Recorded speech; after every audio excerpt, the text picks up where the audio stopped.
Hey y'all, what's going on? Thanks for clicking on the video. Does my voice sound funny? I've had a lot of people complaining about the audio on this, and look, I'm the first to admit, I have no idea what I'm doing. But I bought some new software. It's actually Adobe Audition. It's really cool stuff, and I think I've got a setting wrong here.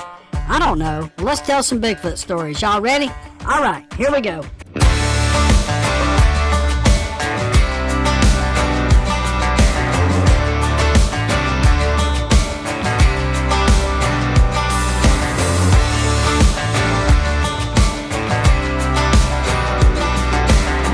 This story is sent to me by Becky. She sent it on my Facebook Messenger.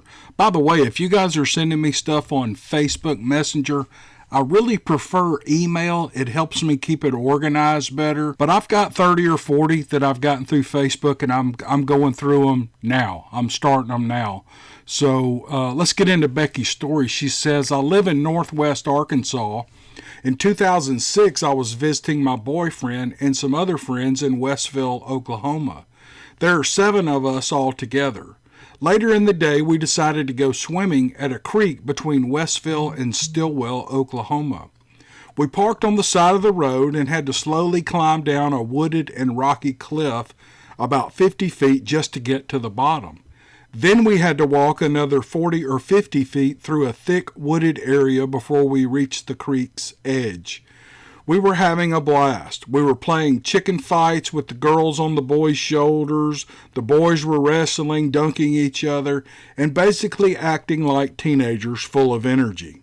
We had been swimming and playing for about 2 or 3 hours when we all noticed a very bad smell. Looking around, my boyfriend said, "Do you all see that?" He was pointing upstream about 40 or 50 yards, and there, walking on 2 legs, was a dark-colored, hairy creature that had come out of the woodline and was headed towards the creek. All 7 of us saw this thing. The creature walked up to the edge of the creek and slowly walked into the water up to its neck and swam just like a human would to the other side. Where it walked out on 2 feet and it climbed a small embankment into an open field, and it walked out of sight. We watched until we couldn't see it anymore. It never looked at us. It looked to be around 6 feet tall to me. It was stocky but not fat. The upper body and arms were longer in length than a man's would be. The strange thing is that we were never scared, and after it was gone, we continued to play in the creek until dark. A couple of months later, I broke up with that boyfriend. I've never been back to that area. I don't know what that thing was, but I will never forget the visual as long as I live. Becky, that is crazy. I'm amazed you guys weren't scared after seeing some hairy monster walk across the creek right where you were swimming. That's just amazing. And I wonder if anybody, I don't know where this happened, but I wonder if there are reports out of this area of Bigfoot walking around. And you say he never paid any attention to you. That's another amazing fact. And I just think this story was great. Thanks for sending it. I appreciate it. Here's a story out of Canada, and the writer wants to remain or be anonymous. And here's what he writes. I'm from Ontario, Canada. I grew up in northern Ontario, living out of logging camps and cabins since I was a kid. I'm also a good bear and moose hunter, and I've had encounters with timber wolves and other predators in northern Canada. I know how to deal with predators. I've had a few encounters with these creatures over my lifetime, but the one that stands out the most took place on August 14th, 2018 in the Haliburton Highlands of Ontario, Canada. I was working in the area doing road repairs and had just finished working a 14-hour shift. I was heading back to my hotel like I've done for the previous few months before the encounter that night. That night, the sky was clear, there wasn't a cloud in sight, and the moon was shining bright enough that you could walk through the woods behind my motel without a flashlight. I was driving down this stretch of road that was a dense forest on both sides on top of an 80-foot tall bedrock cliff. I came to this open stretch that plateaus out into a swampy area where the bedrock falls below the level of the road and into a lake. Then I see this monstrous creature take 2 steps into the middle of the 2-lane road with his arms raised above his head, holding what must have been a 30 to 50 pound rock. At this point, I must have been as close as 30 yards. I got closer and focused on what it was, and I could make out that the creature was 7.5 to 8 feet tall, and it had broad shoulders at least 3 feet wide, and it was covered in dark brown hair. I could see him as bright as day. I had a 58-inch light bar on my rack that illuminates everything in front of me for a quarter mile. I eased a bit closer and I could see that the bright LEDs were blinding him. He threw the rock towards the truck, hitting the driver's side hood. The rock rolled forward to the windshield and cracked it before the rock tumbled off into the road. He then jumped like a white-tailed deer through the ditch on the side of the road and went across a field. I drove to the nearest regional police station about 20 miles to the next town and reported what had just happened to me. After taking down my report and showing them the damage my truck had suffered, an officer wanted to see where this happened, so we got in his cruiser and headed back to that area. The rock was still laying there in the road with paint from the hood and glass laying on the road. The policeman took some notes and we got back in his car and headed back to the station. It was a quiet ride back. We hardly spoke at all. The only thing the officer said to me was to keep my mouth shut about the event and to not tell anyone what I had seen. It has been over a year and I'm not keeping this to myself. I hope that you can share this story in a video. Well, buddy, Mr. Anonymous, there you go. It's a great story, and I don't think you're going to hear many stories where a Bigfoot steps out in the middle of a road, holds a rock over its head, and throws it at the vehicle that's facing him. That's crazy. And my other question is, what is it about law enforcement and, quote, government officials not wanting anyone to talk about these things that they see? I mean, are they afraid people are going to flock to the area? Which they probably would, because if researchers hear about it, they're gone. They're on it like stink on dog poop. It's like, I mean, that's just the way it happens. Or are they afraid that it will scare people away from the area? I don't know. I don't know what it is. Maybe it's that the cops don't want to deal with 500 calls saying that they've seen a Bigfoot when they may have just seen a shadow in the woods or whatever. You just never know what it is. But I think it's funny that the law enforcement and the government people, they always want you to stay quiet about this stuff. And if these animals exist, they have got to be amazing. Man, why not just tell people about them? Okay, buddy, that's a great story, and I'm glad you're okay. I know your truck wasn't okay, but if you have any more, you say you've had other encounters, send me another one, man. We loved it. All right, thanks again. This story is sent by Seth. Seth writes, my encounter happened early one winter day during rabbit season in Beulahville, North Carolina. Beulahville, North Carolina. We had a land lease off the Sand Ridge Road. It was a great plot of land and had dense growth, scattered hardwood bottoms, and pine thickets. There were plenty of deer and small game trails running all through this property. My friend Sam and I went rabbit hunting one morning. He had one of the best pack of rabbit dogs I have ever seen, and his brother and some of his friends had come down from Pennsylvania to hunt that weekend and brought their dogs too. The next morning we got to the lease and got ready to turn the dogs out. It was frosty cold, and boy, what a day we were having, because by 8 o'clock we had killed several. We were ready to go home, but 3 of Sam's dogs had gone deep into the brush where there was no shooting lanes. So we had to wait for the bunny to try to slip out and kill it to end the race. After 20 minutes or so, I told Sam to wait by the truck just in case they circled and he could catch them. I headed to the backside of the lease to try to get a shot on the rabbit if it came that way. Sam and the others liked that idea because it didn't involve them having to fight their way through a bunch of briars. It took me a while to reach the backside of the property, but I found a small creek that ran right up to the park's fence line. I decided it would be smarter to walk down this creek than to fight my way through all the thorn bushes and vines. I walked down it for a mile until it sounded like the dogs were between me and the truck. I waited for a while, and it sounded like the dogs were still circling that rabbit. I was standing with my back to an oak tree, just waiting to hear the sound of one of the other hunters' shotguns ring out or the dogs lose the trail.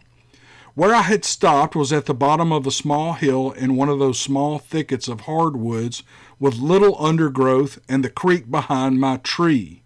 It was the perfect natural kill zone. I could see for about 20 yards in a 180-degree radius. The dogs were singing a tune and it was getting closer to me. I put my shotgun in the carry position and I clicked my safety off because I knew if they ran that rabbit down here, I was going to end this hunt. The sun was behind me and I could see the forest floor well. To my forward left, I could see someone walking towards my position, looking over their shoulder towards the dogs. I thought it was Sam or one of the others coming to help me stop the race. I quickly noticed it wasn't one of our guys. He was wearing all brown. We all wore hunter orange to avoid shooting each other. I couldn't see who it was because they hadn't made it quite close enough yet, and there were a few thick spots along the angle that they were walking. I thought it could have been a guy who was poaching our lease, so I decided when he got close enough that I would call out to him and just ask him who the hell he thought he was. He stopped right behind a tree, still facing the dogs. I raised my shotgun to about halfway up to my shoulder, and he came right out, still looking towards the dogs. He was about 20 yards away, walking right to me. My mind raced because this guy was bigger than me and he was not wearing shoes. It was 30 degrees and this nut job was hunting without shoes. He took a few steps and I yelled, "Hey, fella!" When he looked at me, I realized that this was not a man. It froze in its steps. I could see his face clearly and he appeared to have that "oh crap" kind of look. I pointed my shotgun right at him. My mind was trying to make sense of just what was going on. I knew my number 6 birdshot was just going to make it mad. I was quite confused, but I did notice that this was a female finally. It looked at me, and it just wanted me to let it pass by. I could see her facial expressions. She was just as scared as I was. I didn't take my eyes or my bead off her until she looked back towards the dogs. Something else was moving through the woods towards me. It was loud.